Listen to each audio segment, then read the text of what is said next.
Every big idea, every hidden lesson, every secret the book reveals all in one place. You'll learn in minutes what others spend days reading. What if everything people were taught about money was wrong?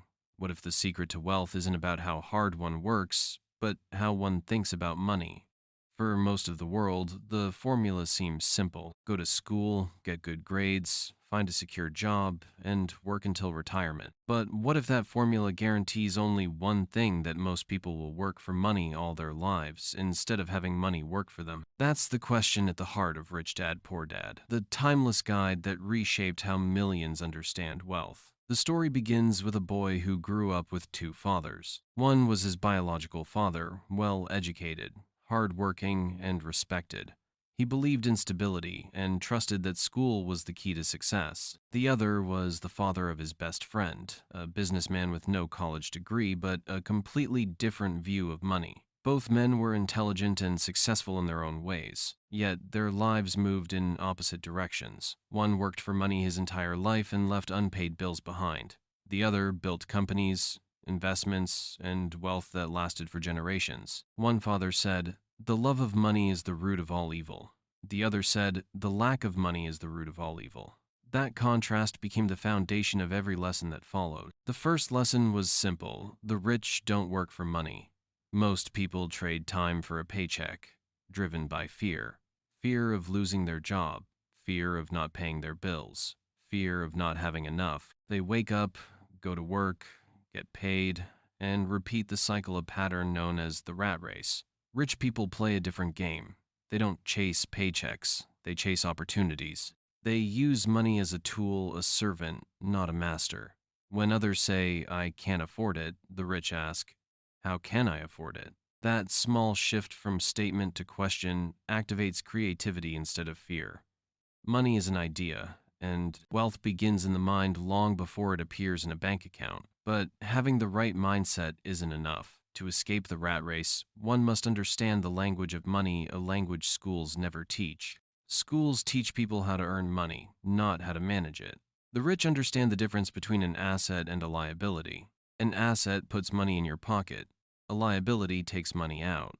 Most people confuse the two. They believe their home is their greatest asset, but if it costs monthly payments, taxes, and maintenance, it's a liability disguised as pride. The wealthy build their lives around acquiring true assets, rental properties that produce income, businesses that operate even when they sleep, stocks that pay dividends, and ideas that create royalties. The poor and middle class, however, buy liabilities, cars, clothes, gadgets, things that make them look rich but quietly drain their wallets. Every financial decision either strengthens or weakens one's freedom. And freedom is built on cash flow, not possessions. But even knowing the difference between assets and liabilities isn't enough, because the real secret lies not in what one buys, but what one builds.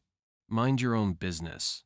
That was the next lesson. Most people work all their lives for someone else's dream. They spend years building a company's empire instead of their own. The rich focus on their own business, their asset column. Even while working a day job, they quietly invest in real estate, start side ventures, and grow investments that make money without their labor. They understand that employment is temporary, ownership is freedom. Their guiding question isn't "how can I get a raise?" It's "how can I create something that earns even when I don't?" To most people, taxes are inevitable. To the rich, taxes are optional because they play by a different set of rules.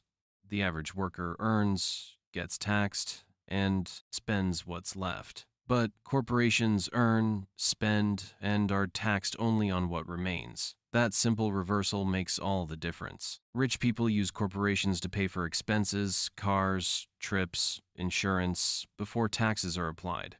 They aren't evading the system. They understand it. Meanwhile, the poor and middle class pay the highest taxes not because they earn more, but because they know less. The rich don't work for money. They work for assets, and those assets are often sheltered within the structures they control. Still, understanding taxes and corporations is only part of the story. The truly wealthy don't just protect money, they create it. The rich aren't waiting for chances. They create them. They recognize that money is made wherever knowledge meets opportunity. Most people say, "I can't do that." The rich ask, What would it take to do that? Financial intelligence, the ability to see what others overlook, turns problems into profits. An economic downturn, a market crash, a real estate slump to some, these are disasters. To the financially educated, they're opportunities. Wealth isn't about resources, it's about resourcefulness. The rich invent money not through luck, but through learning. Learning to take calculated risks, to analyze deals, and to act while others hesitate. The final lesson cuts to the heart of lifelong growth. Work to learn, not to earn. Most people climb the ladder of income. The rich climb the ladder of skills. They know every job is a classroom, a chance to master selling, communication, management, investing, or leadership. Every experience becomes training for greater freedom. Income stops when work stops, but skills compound for life. Financial intelligence isn't built from money itself. It's built from curiosity, observation, and the courage to keep learning. And when these lessons combine mindset, literacy, ownership, structure, and skill, a person begins to move out of the world of workers and into the world of freedom. Imagine a square divided into 4 parts.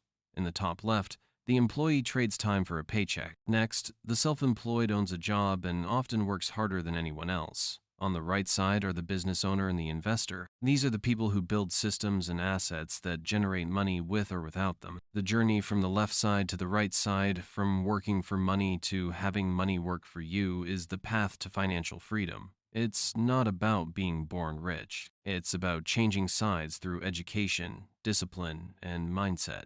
So, how does one begin?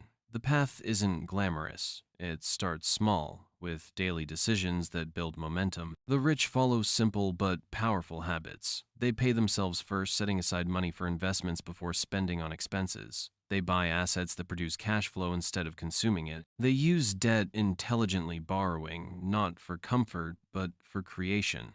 They protect their wealth through corporations and trusts. And above all, they keep learning. Financial education never ends. The poor focus on income. The rich focus on cash flow. The poor ask for job security. The rich build financial security. The poor dream of more money. The rich design systems that produce it. Wealth isn't measured by income. It's measured by time, how long one can live without working and still maintain their lifestyle.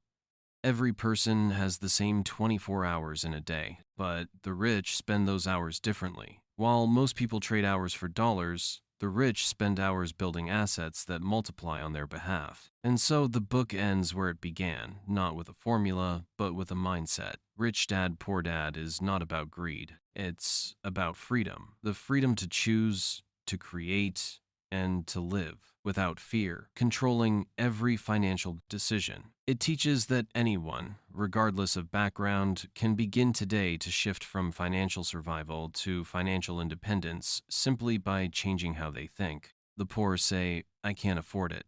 The rich ask, "How can I afford it?" The poor work for money. The rich make money work for them.